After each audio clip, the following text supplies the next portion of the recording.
वाह मोदी जी, वाह रेलवे मंत्री। पता है वाह क्यों बोल रहा हूं? फिर से आप सभी लोगों का स्वागत है छात्रों की अदालत पॉडकास्ट 7 में। हमारे साथ फिर से जुड़ चुके हैं एनसीसी ट्रेनर एमडी सुल्तान अंसारी सर जी। सर हंस रहे थे जब मैं वाह मोदी जी और वाह रेलवे मंत्री नाम ले रहा था। आप लोग भी कंफ्यूज होंगे कि मैं क्यों वाह वाह वाह बोल रहा हूं। आप लोग एक बात बताइए, नंगा खाएगा क्या निचोड़ेगा क्या, यही कहावत अब यहां पर सामने निकल कर आ रही है। एक नोटिफिकेशन आप लोग स्क्रीन पर देख रहे हैं, मैं लगाया हूं, ठीक है। 6 फरवरी को यह नोटिफिकेशन रेलवे के ऑफिशियली वेबसाइट पर अपलोड किया गया। कौन से ऑफिशियली वेबसाइट पे? North 49 railway, north 49 railway zone में ग्रुप डी का भर्ती निकाला गया सर।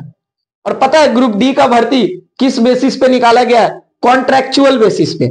और उसमें ओनली फॉर जो लोग रेलवे में कर्मचारी लोग 60 साल काम करके रिटायर हो चुके हैं, वही लोग इस फॉर्म को भर पाएंगे। तो सर मेरा ये सवाल है, रेलवे मंत्री खुद बोली है 1 लाख के ऊपर वैकेंसी खाली है railway group D. Freshers candidate के लिए वो 32,000 वैकेंसी दी, ठीक है। चलिए मैं सरकार के तरफ से मान लिया वैकेंसी नहीं है इसलिए कम दी, बहुत अच्छा, ये सोच के मैं अब तक शांत था।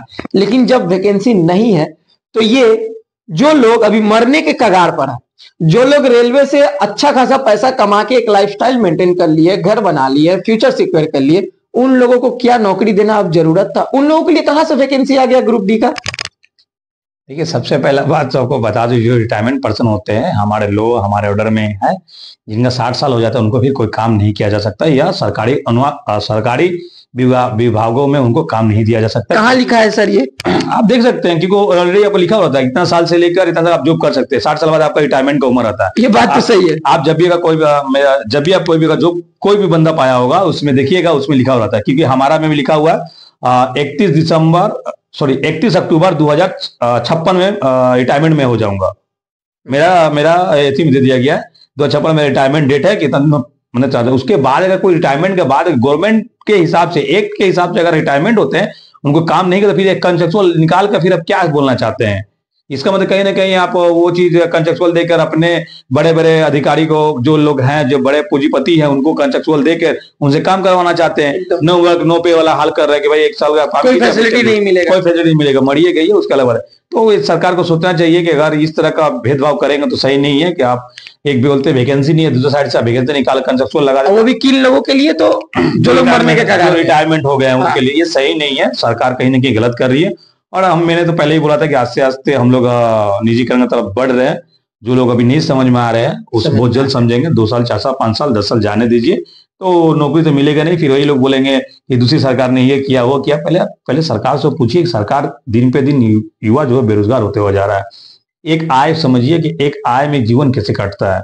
फिर भी महंगाई इतना है कि अगर आप 10,000 भी कमा रहे हैं ना, 15,000 भी कमा रहे हैं, तो वो खत्म हो जा रहा है। फिर भी आदमी मजबूरन में घर चलाना है, परिवार चलाना है, इसी वजह से वो लोग काम कर रहे हैं। ये सही नहीं है। सरकार इसके बारे में सोचे, रेल मंत्री सोचे, और हमारे जो देश के सर्वश्रेष्ठ यंग जो है वो तो ही है, सर्वश्रेष्ठ हमारे प्रधानमंत्री जो चर्चित अभी चल रहे हैं श्रीमान मोदी जी, उनसे भी हमारा आग्रह है, हमारा अनुरोध है, अपील है कि वो कम से कम इस मुद्दे को समझे। और बेरोजगार आपके, अगर मैंने एक वर्ड बोलता था, जब हमारे मैंने परिवार का कोई मतलब क्षेत्र में हमारे परिवार का अगर कोई है, अगर मान लीजिए कोई छत्र छाया में है, तो वो अभी पूरा देश आपका छत्र छाया में है।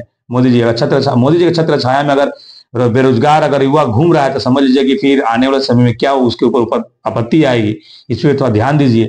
और जो लोग बेरोजगार हैं और उनके लिए कुछ ऐसा काम कीजिए ताकि आने वाले समय आप देखिए ऐसा काम ना करें। हमारे देश के प्रधानमंत्री जी जो हिटलर जिस तरह के गए हैं, आज भी उनको नाम लिया जाता है, वो ढंग से नहीं लिया जाता, अच्छे कार्य के लिए नहीं लिया जाता। तो आप ऐसा कार्य करें जो अच्छा लगता है। कि आप देखिए पूरा छोटे से बड़े तक आप जीवन जिए हैं, कि एक जीवन जीने का क्या समझ होता है। आज हमारे देश में जो हालत बनी पड़ी है कि सच में देश अगर आपके हाथ में, तो ऐसा कर दीजिए कि ताकि युवा आपका नाम ले।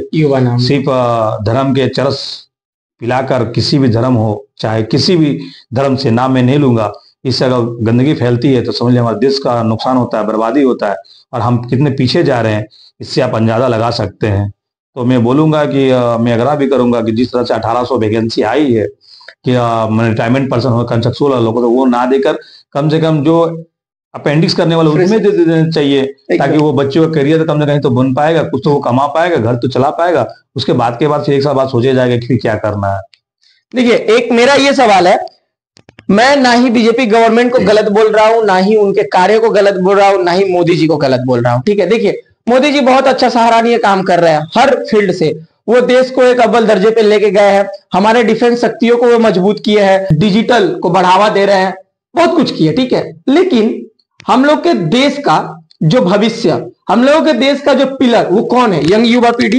एकदम है। अगर यंग युवा पीढ़ी का भविष्य ही सुनहरा ना रहे, उनके पास जॉब ही ना रहे, और वो जो डिग्रियां लेके झक मारते हुए घूम रहे हैं और उस डिग्री का कोई काम ही ना हो, 20,000, 40,000, 50,000 का जॉब ही ना मिले, वो भी सरकारी जॉब ही ना मिले, तो किस बात का गवर्नमेंट, किस बात का बीजेपी, किस बात का प्रधानमंत्री? प्रधानमंत्री को हम लोग क्यों बैठा है? वो हर लोगों के लिए सोचेंगे, और सबसे पहला उनका सोचने का कर्तव्य छात्रों के लिए है। ये मैं सही बोला? नहीं, सभी वर्ग के लिए है। सभी वर्ग के लिए, लेकिन उनको तो सबसे पहले सोचना होगा ना छात्र लोगों के लिए, क्योंकि आज हम लोग बड़े हो रहे हैं, हम लोग के पास अगर जॉब रहेगा, देश कौन चलाएगा? हम ही लोग ना चला रहे हैं। वो डिसीजन लेने के लिए बैठे हैं, देश तो हम ही लोग चला रहे हैं। हम लोगों के पास अगर सफलतापूर्वक कोई प्लेटफॉर्म ना रहे तो क्या देश चलेगा? अगर सभी कोई रेलवे में जॉब ना करे, अगर बैठ जाए धरने पे, क्या देश चल पाएगा? पूरा यातायात सुविधा ठप पड़ जाएगी। तो मैं प्रधानमंत्री जी से यही बोलना चाहूंगा कि 50 लाख छात्र ट्वीट किए हैं, अच्छी बात है, आप दिल्ली में जीत गए, गाना बजाना लड्डू बांट लिए, सब चीज कर लिए, बहुत अच्छी बात है।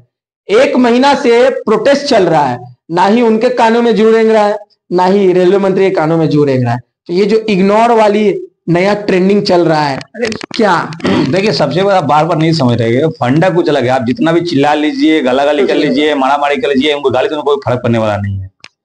अगर देश आज इतना बुरी हालत में जा रहा है, आप समझ नहीं रहे हैं कि आपको अगर समझाना जाए तो बहुत बुरी बात हो जाएगी। आज अगर जो हम लोग जो टैक्स जो माफ हुआ है, यार आंकड़ा निकालिए तो कितने लोग घुमा कर पकड़ा गया। नहीं, कितने लोग जो है साल का 12 लाख रुपए कमाते हैं? तो आप आंकड़ा निकाल मुझे बताइएगा, फिर मैं आपसे बात कीजिएगा, हमसे बताएंगे फिर आपको। अभी टैक्स वाले मुद्दे पे नहीं तो मैं इसीलिए मैं बोला ना, तो आज मोदी जी अगर मान लीजिए अगर वो नहीं सोच रहे हैं, वो सिर्फ सोच रहे हैं कि हम पूरा शासन करें, तो आई थिंक मुझे लगता है कि ये चीज नहीं होगा। वो इसी से समझ रहे हैं कि देखिए सबका दिन आता है, कोई अच्छा कार्य करके नाम रोशन कर जाते हैं, कोई करके भी नाम खराब कर लेता है। तो आप ऐसा काम ना करें कि हमारे देश का जो उजागर भविष्य के बच्चे जो हैं, कि आपको मतलब एक ऐसे लोगों नाम से जाने जाएंगे, ताकि आपको आने वाले समय में आपको सोचने पे, या किसी भी आपके घर के व्यक्ति भी होंगे तो सोचने तो बहुत उनको बुरा लगेगा। तो मैं बार बार अपील करता हूँ रेल मंत्री जी से और प्रधानमंत्री जी से, क्या जो बच्चे धरना पर बैठ रहे हैं या इस तरह का मतलब नोटिफिकेशन जारी करते हैं, तो इससे क्या आहत होती है, फिर बच्चे पढ़ाई छोड़कर, शायद आपको ये बात मैं स्टॉप करता हूँ। एक बात और मैं इसी में जोड़ देना चाहता हूँ, आज बेरोजगारी की वजह से आज क्राइम दिन ब दिन बढ़ता जा रहा है, ये बात है। और देखिए एक चीज है कि सभी का परिवार है, सभी का घर द्वार है। अगर कोई ये सोच ले कि जो होगा देखा जाएगा, हम क्राइम करेंगे, तो फिर अच्छे अच्छे लोग भी कुछ नहीं कर सकते। सभी के बाल बच्चे हैं। जब एक जज का मर्डर हो सकता है, जब एक पुलिस का जब एक IPS को जेल जा सकता है, तो सोच लीजिए फिर और लोग क्या कर सकते हैं। जब देखता है ना करनी और कथनी में अंतर हो जाता है, तो फिर गलत करने में, डू एंड डाई करने में लोग को समय नहीं लगता है। क्योंकि देखिए जब तक बच्चे जब वो रोजगार में अगर व्यस्त रहेंगे, तो क्राइम दिन ब दिन घटता हुआ जाएगा। अगर बेरोजगारी बढ़ता हो जाएगा, क्राइम उससे ज्यादा बढ़ता हुआ जाएगा, जिससे वजह से देश का क्षति, समाज का क्षति, लोगों का चलना फिरना क्षति हो जाएगा, और शर्मसार होने लगेगा सारा। जो अभी दिन ब दिन से क्राइम बढ़ रहा है और समाज इतना दौड़ जा रहा है कि आपको बता नहीं सकते। तो इस चीज को बचाने के लिए आप कोई अच्छा प्रोजेक्ट लाएं, गवर्नमेंट का जो बहुत सारी वैकेंसियां है, वो वैकेंसी को आप उपलब्ध कराएं, ताकि बच्चे आप फॉर्म फिलअप कर सके, उनको जॉब मिल सके। और जो बच्चे नहीं मिल पा रहे वो आगे तैयारी करें, ताकि उनको एक आशा रहेगा ना। अब सारा जीवन बिता देंगे हम नौकरी के चक्कर में, मालूम चला ना नौकरी मिला ना जीवन में पूरा बर्बाद हो जाएगा। एक बात बोलना चाहूंगा मैं, बहुत सारे ऐसे कमेंट भरे पड़े हैं, लोग गुहार लगा रहे हैं मोदी हटाओ देश बचाओ। कुछ छात्र ऐसे कमेंट कर रहे हैं कि मैं ITI जमीन बेच के किया हूं, मैं ITI अपना ये बेच के किया हूं, और लास्ट में ITI वालों के साथ ऐसा। बताइए, ये सब चीज देखने के बावजूद भी कोई रिप्लाई नहीं है। देखिए नहीं, ऐसा नहीं है। आज के यंगी बच्चे जो हैं आज धर्म में बैठ गए हैं, बैठने के बाद उनको रोजगार का जब बात आता है तो नहीं चाहिए। आज आपको वैकेंसी आता तो भैया हमको वैकेंसी ज्यादा क्यों नहीं है। हाँ। तो आज वही धर्म की वजह से जो सत्ता पक्ष है विपक्ष है जो भी हो, धर्म का जो कार्ड खेल रहे हैं, आज ये तो वो सक्सेस हो पा रहे हैं। तो बाकी सभी को वर्ग के लोगों को सोचना है कि अगर आज मान लीजिए धर्म के नाम पर सब कुछ करे, तो आने वाला बच्चे का भविष्य खत्म, और उस पर भी ध्यान देना है। देखिए, जहां पर छात्रों के साथ अन्याय होगा वहां पर हम लोग मुद्दा उठाएंगे। हम लोग और कोई कड़ी से जुड़े नहीं है, सिर्फ जुड़े हैं तो यंग युवा पीढ़ी के भविष्य के साथ। जहां गलत होगा वहां हम लोग आवाज उठाएंगे। चलिए फिलहाल जाते जाते आप लोगों को एक छोटा सा इंफॉर्मेशन दे दूं। 14 फरवरी बस इसी दिन का इंतजार है। कैट में सुनवाई होगा, रेलवे रिक्रूटमेंट बोर्ड सुनवाई करेगा कि ITI लागू होगा कि नहीं होगा, 1 लाख वैकेंसी आएगा कि नहीं आएगा। बस 14 तारीख। उस दिन अगर छात्रों के पक्ष में फैसला नहीं सुनाया गया तो उसका अंजाम जो ऑल इंडिया टेक्निकल ऑर्गेनाइजेशन के महासचिव है गौरव जयराम, वो बोल दिए हैं कि 2019 का इतिहास दोहर सकता है। अब आप लोग समझ लीजिए, फिलहाल फिजिकली प्रोटेस्ट नहीं करना है, ये मैं बार बार बोल रहा हूं, ठीक है। फिलहाल वेट करना है 14 फरवरी, उसके बाद का रास्ता क्लियर होगा। जो भी होगा उस दिन ही समझ में आएगा। चलिए सीधे मिलेंगे 14 फरवरी के दिन। तब तक के लिए जय हिंद, जय भारत, वंदे मातरम।